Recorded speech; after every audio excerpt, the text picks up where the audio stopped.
Hello guys, so today I'm gonna talk about something. It's called a parasitic relationship. So a parasitic relationship is when two or more life forms have a mutual bond with each other, which is like they help each other in some way. Right, so I'm gonna draw a little diagram so you can understand easier because of course I'm pretty sure that not all of you know.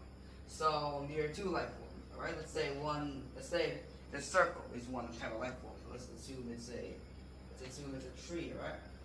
The tree, it gives fruit to the square. And the square are fruit bats. And this tree grows fruit and it gives fruit for the fruit bats.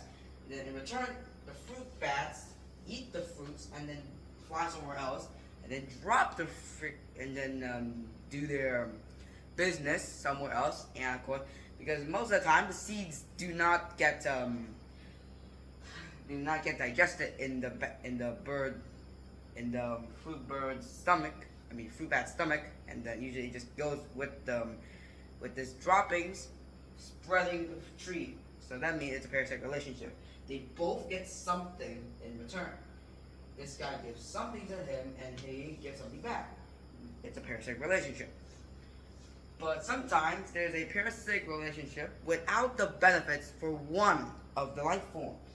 So now let's switch the fruit bat with something called moss.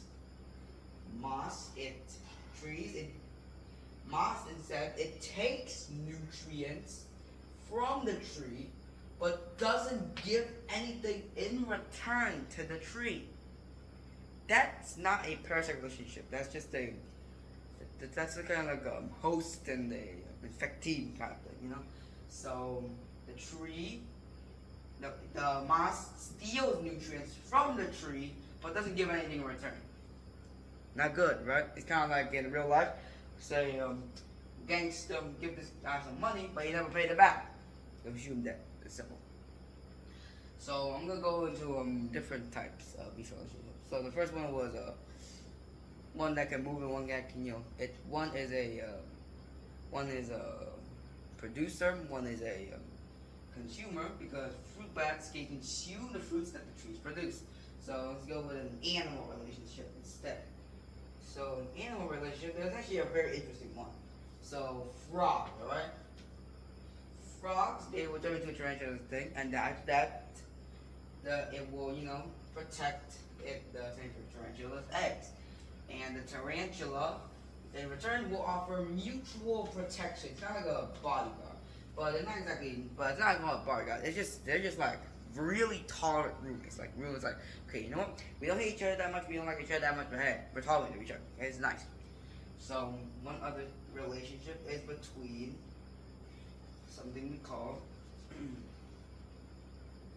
another mutual relationship that I think we need to know is this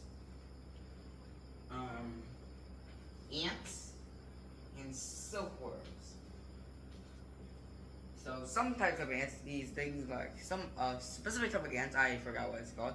They live high up in trees, and they use the silkworms to make their nest. Because of course, if you're gonna be, they don't live in trees. They rather, they just live in these little like colonies made out of leaves. All right, so they cut the leaves, but of course you need something to stick the leaf together because they're gonna fall down. They know that. So the silkworm, they use the silkworms, and then they produce this silk, and it holds the colony's formation. In return, the silkworms receive the ants' protection and will usually be cared for, occasionally even more than the ants themselves. So in 4 minutes, I've just explained to you the basis of a parasitic relationship. I hope this video was of use to you, and goodbye. I'll see you next time.